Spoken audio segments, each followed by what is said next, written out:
This company invented one of the breakthrough products in the technology industry. In 1985, they had collected $1.9 million in sales. With this product, laser printing became a reality, and this was a must-have device for the advertising industry. This language was used extensively by professional publishers, corporations, and even the US government. Yes, my friends, today we are going to be discussing the success story of Adobe. Adobe Systems was founded by John Warnock and Charles Geschenk in 1982. The founders were part of the research team at Xerox Corporation, which they left to open their new company. Their first product was the PostScript software, which was a powerful computer language that described to the printer the layout of the electronic page. Welcome to Schematic World. This is Shantan Mukherjee helping you how to grow yourself today.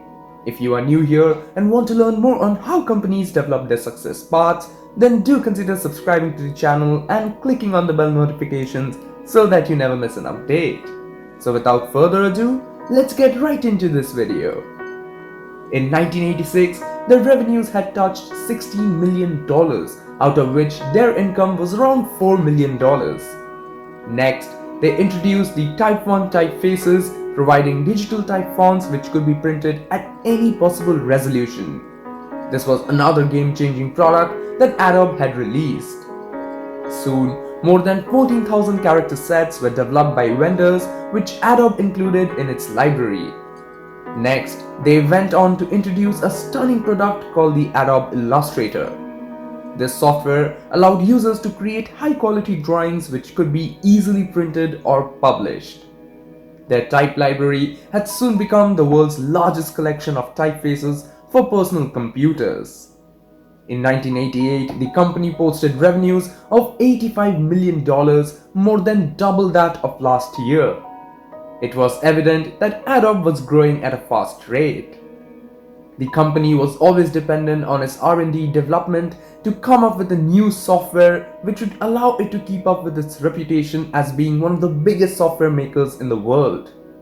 Next, they acquired the licensing for selling a photo editing software called Photoshop. This again went on to become a bestseller around the world. Adobe met with success with every new release of theirs because of the high level of quality they maintained.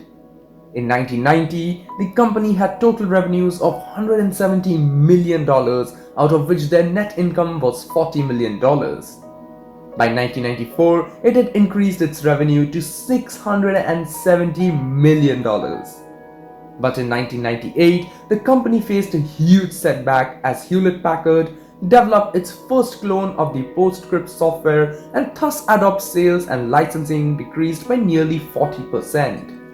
Its stock price fell to less than half that of a week ago. Adobe needed to find a solution to stabilize itself before the company collapsed completely. Adobe went on to implement major restructuring by cutting down on the workforce, executive reshuffling, and concentrating on niche areas like corporations and businesses. They released a new product called InDesign, which was a high-end publishing tool. Their software was already being sold by the competitor Quark Inclusive, and it was a risk that they were taking. But this product surprised one and all to become a huge success, signaling the arrival of this company. In 1999, within 1 year, they were being able to make one of the greatest turnarounds in history and posted sales revenue of excess of $1 billion for the first time. Adobe has grown at a steady pace throughout the next decade with the latest upgrades and best-selling products like Adobe Acrobat, Adobe Flash, Adobe Dreamweaver, Adobe PageMaker, and many more. By the year 2010, the company had reached a close to $3 billion in sales revenue. To summarize, as of 2013, Adobe has more than 11,000 employees and sales revenue excess of $4.3 billion. This is the story of a company that has been able to grow with the help of the latest innovations and the zeal to become the #1 software company in the world. Well, what do you think of Adobe's success? Do let me know down in the comments below, and do like the video if you enjoyed it. Also, check out my other videos linked here on the end screen, and with that said, I shall catch you in the very next one. Thank you and have a nice day.